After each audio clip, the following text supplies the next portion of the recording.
Welcome to Keeping It Real, where we feature entrepreneurs who are passionate about their business and have shared their story in our guest blog series, ShareYourStories.online. Today, I'd like to introduce you to Judy Hoberman, who joins us from Dallas, Texas, actually. Judy is a radio host. She is an entrepreneur, obviously a coach, an author, and she's the founder of Selling in a Skirt. Welcome.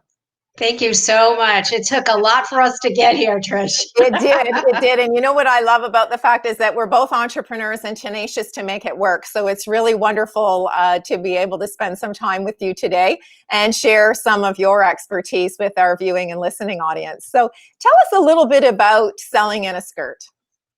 So I've been in sales my entire life. And when I decided to go out on my own, I thought, let's do something that I understand and that I can really talk about. Well, selling is something that I've done for 30 years.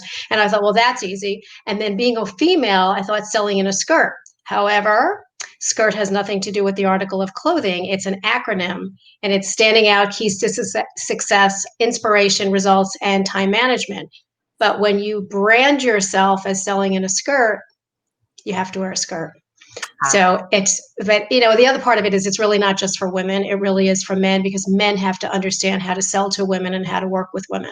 So that's really what it is. And I do a lot of executive coaching and training and speaking. And it's been, a labor of love, and it has changed drastically since I began. And of course, this year it's changed even more. Yeah, for sure. And you know what's really interesting is I love the title of your book, Walking on the Glass Floor, because we're always talking about the glass ceiling. And, it's an acronym or a phrase that we've heard over and over and over. So tell us a little bit about why you came up with the title of your book, Walking on the Glass Floor. So, most of the times when I'm coming up with a name, it really has to be something that people will remember, like selling in a skirt, everybody remembers. Yeah. So when I was doing a book on leadership, I was trying to figure out, like, where are women, what are they trying to do? And most women are trying to break through the ceiling. But what happens when you break through the ceiling? Like, where do you go? Up into space? So I thought, if you break through the ceiling and you land on the glass floor, that's where we want you. We want to keep you there. We want to be able to, support you in getting into those leadership positions or just, thrive. So the glass floor is really what happens when you crash through. That's really, I love the imagery because, we're always using visualization as a way to connect. And I really love the imagery that's created by even thinking about, walking on the glass floor. So if, when you're coaching or you're dealing with women who are leaders and they're looking to break through that glass ceiling, is there a particular quality or words of advice that you can provide to those folks who, I'm sure there's lots of folks who are listening and watching the two of us having a discussion today, and they're thinking, wow, what can I do to try to break through that glass ceiling? So is there some sort of advice you can give to those folks? Well, I would say, like, don't be afraid to lead. Even if you're a leader of one yourself, don't be afraid to show your leadership qualities. And some of the things that we talk about are more of what you would call the softer skills. We talk about being courageous. You have to be courageous to be a leader because you're going to be expected to do things that you may not think you can do. Right. Also, generosity, which is my favorite quality. It takes a lot for somebody to be a leader that shows how generous they are. So don't be afraid to do that because people respect that, and people don't just follow you because you have a title. They follow you because they choose to. So all the other things that come into play, passion and decisiveness and communication, all of those things are leadership qualities. So remember that you are leading the most important person, which is yourself. And also remember, someone is always watching. So make sure that you're doing the very best that you can with the tools that you have, and then, join other people, have other people join in. Well, that's really a wonderful saying because one of the things that I talk about is mentorship. And one of the slides that I always put up is, you'll be surprised who's watching you in terms of mentorship. Right. So tell me a little bit about, we've both been in sales for a very long time, and, we have both broke through the glass ceiling and have walked on the glass floor. So tell me, have you ever had a mentor that you said, wow, that's really an amazing thing that I learned from that individual, and it's carried me through my whole career? Well, I've never had a female mentor in business. My first mentor was my grandmother. My grandmother always told me, you can do exactly what you want. Just don't be afraid. just keep going. But when I finally did get enough courage or whatever to hire a business coach, it was a female. And she was the one that told me, you have to take what you have and you have to share it. Don't hold on to it yourself. There's nothing in this world that is really, proprietary. Maybe the way you do it, or maybe some of the phrases you use, but really it's the same thing that everybody else does. Mhm. Be generous with your time, be generous with your information. What's the worst that's going to happen? And then we turn it around and say, what's the best that could happen? That's right. Well, to your point, I've been an entrepreneur for over 30 years, and just in the last 6 months have actually connected with a female mentor. So like you, I'd never had a female mentor my entire career. And it's really a totally different experience because there's a connection between, and I'll go back to where we started about, selling in a skirt. There is a difference in Hmm. being in sales and being female and being understood and recognized for the efforts that you make. And so, I always say now is the time to pay it forward, right? You and I Absolutely. have all this expertise that we've acquired throughout the years, and now it's time for us to help the next generation or someone who may be, taking their side hustle to something that's more permanent, and they're moving into roles that they've not really been very familiar with. So, tell us a little bit about how throughout your career you mentioned that there's been lots of changes. We have to be able to pivot and be flexible.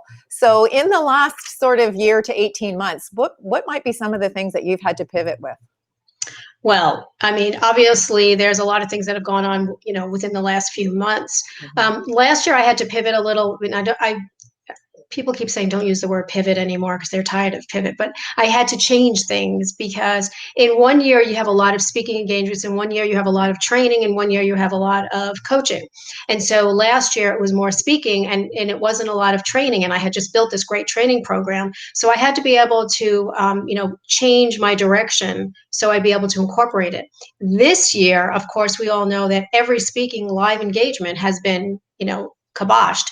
And so what I did now is I became a certified virtual presenter because everything is virtual now. I've changed all of my things into virtual. I've offered to do more webinars, so I'm on webinars and Zoom all the time. Mhm. And the interesting thing is my word for 2020 was shifting. And who knew how relevant that was going to be? Right. So you have to be able to shift what you're trying to do.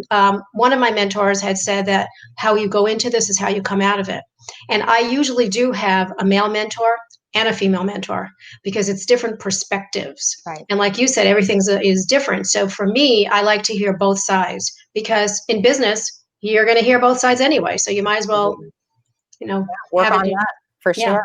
Hmm. So now I know that you're a radio host in C-suite, and we all know that that radio is gone, and there's another situation where you've had to be very flexible. What started out as a traditional radio show is now a podcast.